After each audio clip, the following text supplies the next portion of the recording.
Okay. Marvel cinematic universe. Okay. இப்ப வந்து இடையில வந்து தண்டர் போல்ட்னு படம் வெளியானுச்சு. அந்த படம் வந்துட்டு செக்க போடு போட்டு இருக்குது. பயங்கரமாவே இருந்துச்சு படம் உண்மையிலே. சென்ட்ரி ஏர்கொட்டு பயங்கரமா சம்பவம் பண்ணியிருந்தாங்க. ஆனா வந்து இண்டிங்ல வந்து பேசியே வந்து சென்ட்ரிய மாத்துற மாரி ஒரு சீன் வரும். அந்த மாரி கதைய கொண்டு போயிருப்பாங்க. ஸோ லலவனா மாற மாரி தான் சென்ட்ரிய கொண்டு போயிருந்தாங்க. ஆனா இன்ஃபினிட்டி சீன்ல வந்து ஒரு சீன் வச்சிருந்தாங்க.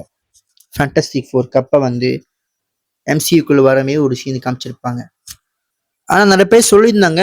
ஆனா ஃபேண்டசி ஃபோர் ஷிப் வந்து எம்சியூக்குள்ள அதாவது இந்த யூனிவர்ஸ்க்கு வரதுக்கு காரணம் வந்துட்டு மேபி வந்து அவங்க உலகம் அழிஞ்சிருக்கலாம். ஸோ இவங்க 4 பேரை மட்டும் தப்பிச்சு ஆனா யூனிவர்ஸ் வந்து இங்க வந்திருக்கலாம் அப்படின்னு சொல்றாங்க.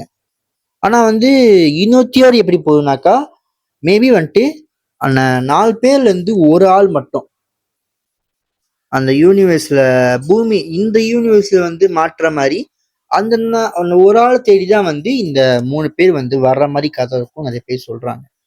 மேபி எவெஞ்சர்ஸ் டோம்ஸ்டேக்கும் இந்த படத்துக்கும் வந்து கனெக்ஷன் இருக்கும் நிறைய பேர் சொல்றாங்க. ஸோ இந்த 2 தேதி தான் வந்து இந்த படத்துல நடக்கும் நான் நினைக்கிறேன். கேலாடெக்ஸ் வந்து இந்த படத்துல சாவடிக்க போறாங்களா இல்ல வந்து அவரையே பேசி திருத்த போறாங்களா தெரியல, பார்ப்போம். மார்வல் உண்மையிலே சமுத்திரக்கனி ஃபேன் நினைக்கிறேன். ஏன்னா எல்லாத்தையும் பேசியே திட்டிருக்காங்க.